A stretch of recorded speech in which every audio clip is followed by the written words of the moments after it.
প্রতিদিনের নিউজে একটি বিল কিন্তু আমাদের সামনে বারংবার আসছে। সেই বিলটির নাম হলো ওয়াকফ বিল।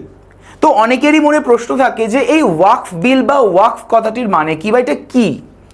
এই ওয়াকফ বিল হলো মূলত একটি মুসলিমদের ল, যেই ল বা আইনে বলা হয়েছে যে মুসলিমদের যদি কোনো অগাধ সম্পত্তি থাকে, যেমন ঘরবাড়ি, জমি, পুকুর, তাহলে সে তার নিজের স্ব ইচ্ছায় সেটিকে দান করতে পারে বিভিন্ন ধর্মীয় কাজে বা সেবামূলক কাজে।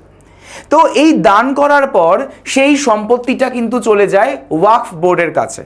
তো যারা এই সম্পত্তিটিকে দান করছে তাদেরকে বলা হয়ে থাকে ওয়াকিফ। এবং প্রতিটি রাজ্যে একটি করে কিন্তু ওয়াকফ বোর্ড রয়েছে।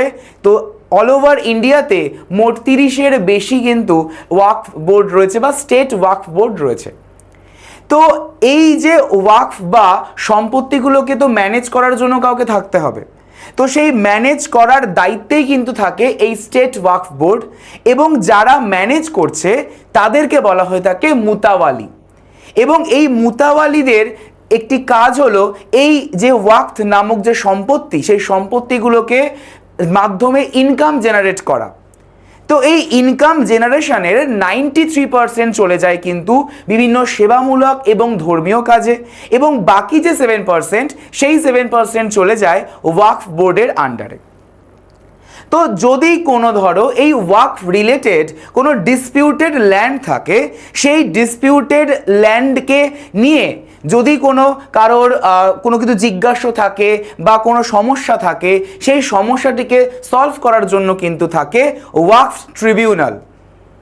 এবং যদি বলা হয় যে এই প্রত্যেকটা স্টেট ওয়াকফ বোর্ডের মেম্বারদের রিক্রুট করা হয় বা নমিনেট করা হয় তাকে স্টেট গভর্নমেন্টের তরফ থেকে, এবং অন্যদিকে রাজ্যের যেমন ওয়াকফ বোর্ড রয়েছে ঠিক একই রকমভাবে দেশেরও কিন্তু একটি ওয়াকফ বোর্ড রয়েছে যার নাম ওয়াকফ কাউন্সিল।